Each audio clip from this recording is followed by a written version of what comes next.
अस्सलाम वालेकुम। Physics chapter number 4 example 4.4 a meter rod is supported at its middle point O. The block of weight 10 Newton is suspended at point B 40 centimeter from O. Find the weight of block that balances it at point A 25 centimeter from O। ठीक है, तो कहते हैं कि ये हमारे पास एक metre rod है, इसको क्या किया गया, बैलेंस किया गया पॉइंट ओ के ऊपर। इस किस तरह बैलेंस किया गया, कहता है कि पॉइंट 10 न्यूटन का ब्लॉक जो है वो पॉइंट बी के ऊपर है। ये जो पॉइंट बी है इसके ऊपर कितने न्यूटन का ब्लॉक है, 10 न्यूटन का ब्लॉक है। मीन्स कि एक ब्लॉक है जिसका वेट जो है वो 10 न्यूटन है, वो पॉइंट बी के ऊपर सस्पेंड किया गया। ठीक है, और पॉइंट बी का डिस्टेंस कितने है ओ से, इसका डिस्टेंस है ओ से 40 सेंटीमीटर। नेक्स्ट कहते हैं find the weight of the block that balance it at point A. कहते हैं कि आप इधर तो आपने ये 40 सेंटीमीटर दूर आपने जो ब्लॉक रखा है उसका वेट तो 10 न्यूटन है।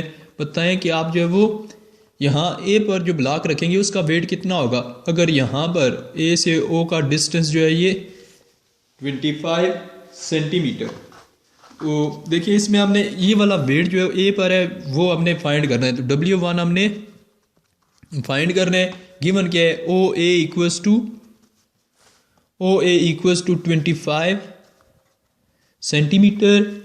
O A equals to length है यहाँ पर सेंटीमीटर में, इसे हम मीटर में कन्वर्ट करेंगे। 25 डिवाइडेड बाय 100, जब 100 से डिवाइड करें ये मीटर में कन्वर्ट हो जाएगी। 0 से ऊपर 5, 0 से ऊपर 2, 1 के ऊपर डेसिमल पॉइंट, ये बन जाएगा 0.25 मीटर। इसी तरह ओ से बी का डिस्टेंस इसने बताया हुआ ये 40 सेंटीमीटर है। तो O B equals to 40 centimetre.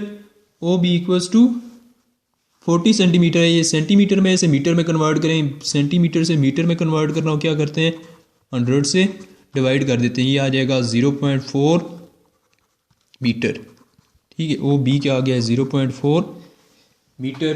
Next कहते हैं बी पर जो वेट है वो कितना है, W2 इक्वल्स टू 10 न्यूटन। अब कहते हैं कि यहाँ पर ये जो हमारे पास ये जो वेट्स हमने रखे हुए हैं ये क्या कर रहे हैं, ये मूवमेंट्स प्रोड्यूस कर रहे हैं। ठीक है, ये क्लॉकवाइज टॉर्क्स या आप ये कह लें कि ये प्रोड्यूस करते हैं। जैसे यहाँ पर इन वेट्स को देखें तो जैसे हमारे पास सी सा होता है बिल्कुल वैसे ही। यहाँ से अगर हम इस वेट को हटा दें ये क्या करेगा, ये डाउनवर्ड आएगा। ठीक है, इसकी ये जो रॉड है इसकी मोशन जो है वो इस तरह की होगी। ठीक है, तो इसकी डायरेक्शन देखिए, ये क्या है, बी की डायरेक्शन क्या है, ये बी वाला जो मोमेंटम है ये क्लॉकवाइज डायरेक्शन में होगा। बी वाला जो मोमेंटम है ये क्या है, ये इस डायरेक्शन में जा रहा है। ठीक है, तो ये इस तरह रोटेट करेगा। ठीक है, बी का इसकी डायरेक्शन क्या है, ये क्लॉकवाइज है। जबकि ए वाले को देखें तो इसकी डायरेक्शन क्या होगी, ये इस डायरेक्शन में, ए वाला जो है वो ए साइड से रॉड जो है वो इस डायरेक्शन में बेंड करेगा, एंटी क्लॉकवाइज डायरेक्शन में बेंड करेगा। तो कहते हैं ये यहाँ पर पॉइंट ओ के ऊपर जो रॉड है वो बिल्कुल बैलेंस है। इसका मतलब ये है कि इन दोनों से जो टॉर्क्स प्रोड्यूस हो रहे हैं वो दोनों आपस में क्या है, वो दोनों आपस में इक्वल हैं। तो कहते हैं कि in this case clockwise movements are equals to, clockwise movements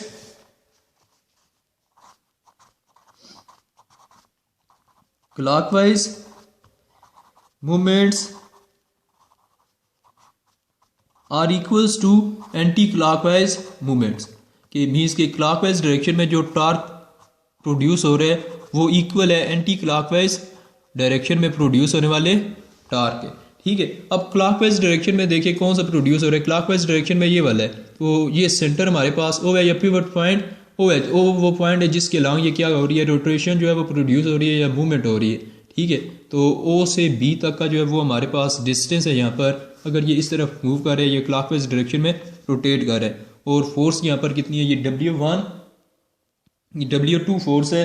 ठीक है, जो कि इस डायरेक्शन में अप्लाई हो रही है। तो कहते हैं कि ये इस फोर्स का मूवमेंट है, ये जो टॉर्क है इस W2 की वजह से। ठीक है, इससे हम इसे ये भी कह सकते हैं movement of W2, movement of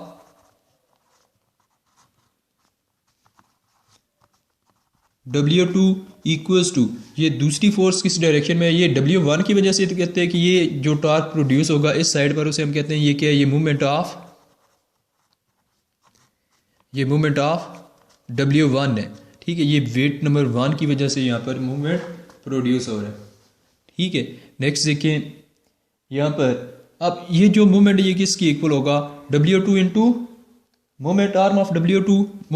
force यहाँ पर क्या है, W2 है, तो ये कहते हैं कि ये इक्वल होगा W2 इंटू मोमेंट आर्म आगे होता है। ठीक है, या डिस्टेंस होता है, perpendicular distance between the point of application and force and pivot point. तो W2 into moment arm of W2 equals to, इधर क्या होगा, W1 multiplied by moment arm of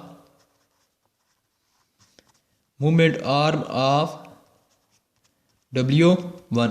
W2 इसी तरह रहेगी,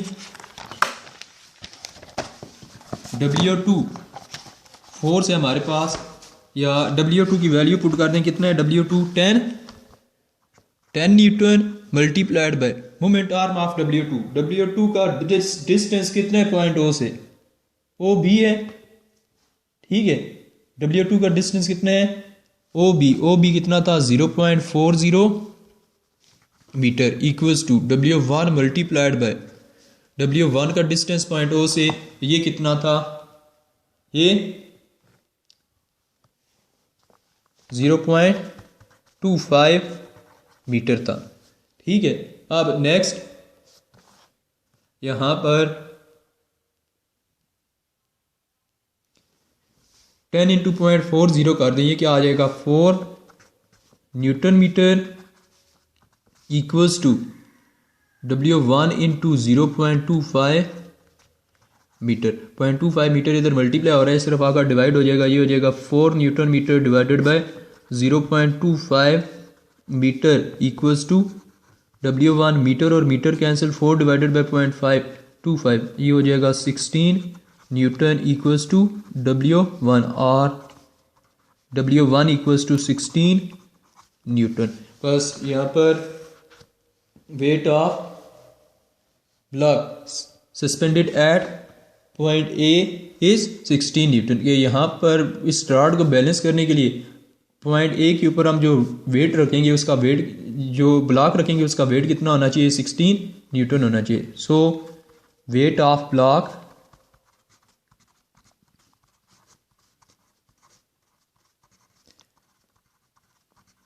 सस्पेंडेड एट